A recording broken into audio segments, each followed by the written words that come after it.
There are a lot of strange things I've seen around this place. For instance, the fireplace that isn't even a real fireplace. It's some kind of ladder shaft, but there's a tough metal grate fastened over it that appears to be controlled electronically, most likely by the lockdown system. I'm assuming the shaft leads down to the basement, but it must have been sealed off because it's not accessible from anywhere down there. Another thing I've started wondering about is a metal handle that's been sitting on Michael's desk for about a month now. I asked about it once out of curiosity, but he avoided giving me a direct answer. He told me it broke off of something. I had already assumed this, seeing as it's covered in dirt and rusted around the edges where it had clearly been attached to something for a very long time. Perhaps the biggest mystery I've encountered here is the place Myrtle always went for privacy. She was often depressed, so she was always going into the downstairs hall on her way to wherever it was she went to be alone. However, she seemed to vanish. The only place she could have gone from that hallway is down into the basement, but I went down there one day to ask her something and I couldn't find her. I'm wondering if there's a secret room somewhere down there. After all, I did learn from Michael that this building is from the 1600s, long before it was ever a funeral home. Buildings as old as this one sometimes have quite a few secret areas.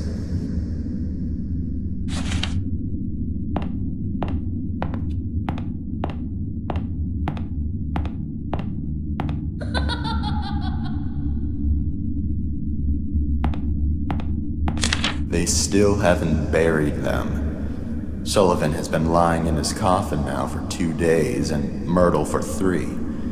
Because Conrad refused to touch Myrtle's coffin after her funeral, it had to be put aside so Sullivan could have his. Conrad still simply doesn't want to have anything to do with the burial of either of them, even if all he's doing is preparing a future grave without actually touching the coffins.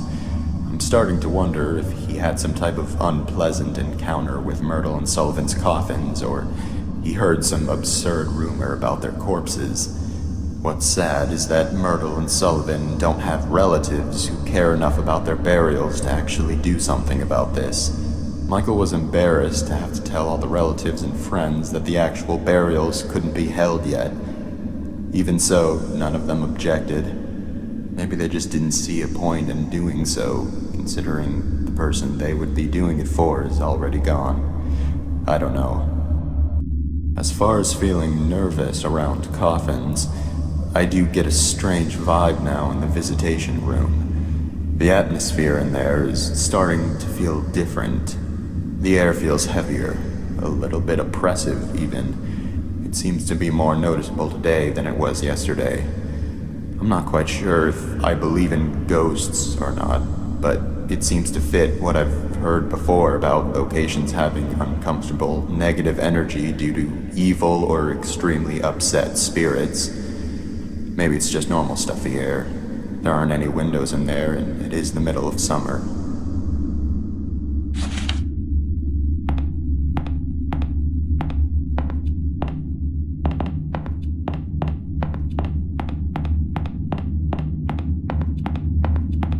It turns out that Devin got into the morgue by stealing Sullivan's key card from the office.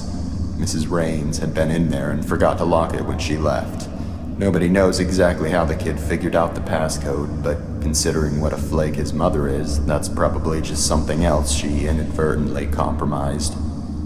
They're burying Sullivan with a few of his belongings from the funeral home. I guess because he had worked here for so long and was so loyal to his job. Michael revealed that one of those belongings is Sullivan's key card. Of course, they would need to deactivate it from the system to avoid any breaches in the chance that it was stolen, but then again, Mrs. Raines would be the one who would do that. I discovered earlier today that Devin had stolen the system lock override key as well and hidden it somewhere in the building. This has got to be the most troublesome, ill-behaved kid I have ever encountered.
those attending the funeral service for Sullivan James, please gather in the visitation room.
Sullivan James was blind as a bat.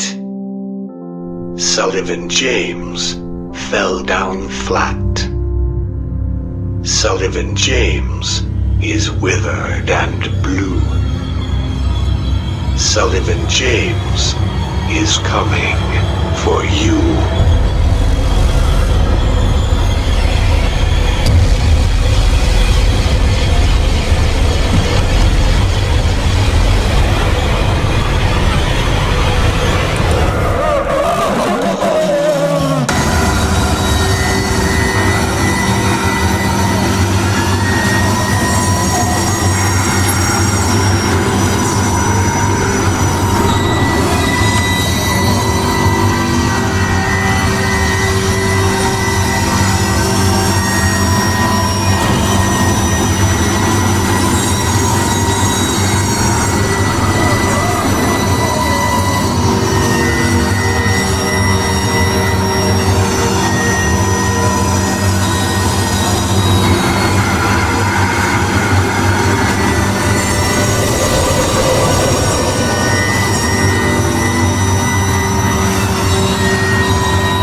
Everyone here is dead. They've all been killed.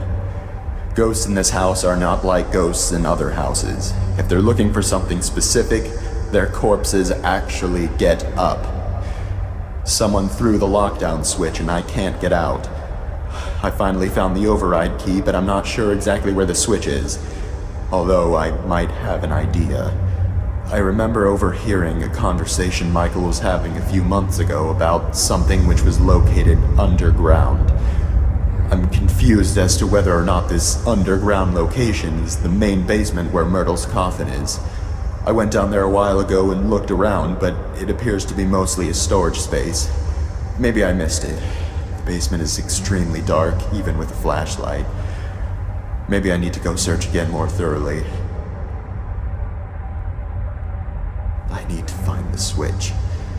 My very life depends on it, as do the lives of many future wanderers if this doesn't stop. One of the most unsettling things about this funeral home is that after a while, you start to feel as though it's hanging by a thread and on the verge of collapsing, prevented only by the mysterious force that fills the building.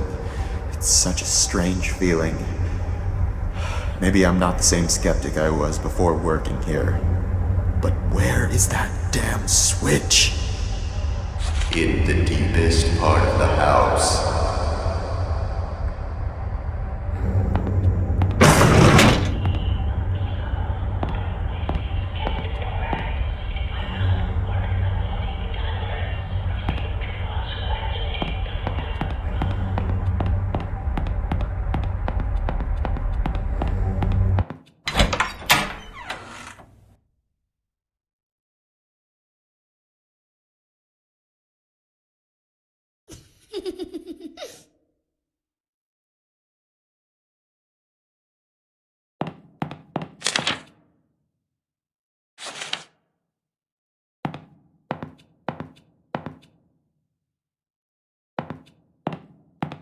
No.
This is it.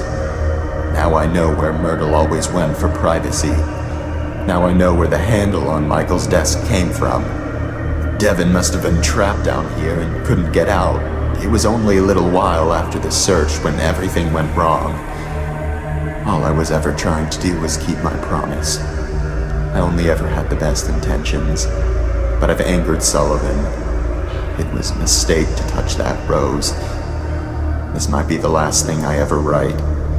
I've left my notes all throughout this building in hopes that they might help anyone who happened to get trapped here. If that's the case, and you've made it this far, I'm sorry to say that I probably never made it out. However, I can tell you that I know for a fact the switch is down here. Once I flip it, I will leave the control key behind. If you already have it, then it was moved somehow. Nonetheless, there's one last thing I can give you, and that's a promise. These tunnels are not a dead end. At some point, there's a ladder which will take you back up to the ground floor. I don't know how far down it is, but I know that it's there. I always did feel a very faint draft coming from that fireplace, and sounds always seemed to echo down into it. After disabling the system lock, there should be a definite escape path. This air is stifling. Ever since Myrtle's death, the energy throughout this entire building has been growing more and more negative. My body is starting to ache, and my stomach is becoming unsettled. Now I'm getting dizzy. This house has been collecting souls for so many years. It needs to be stopped. It needs to be torn down. If I never make it out, I'll just be one more soul it's claimed. I guess I do believe in ghosts after all.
Just be good.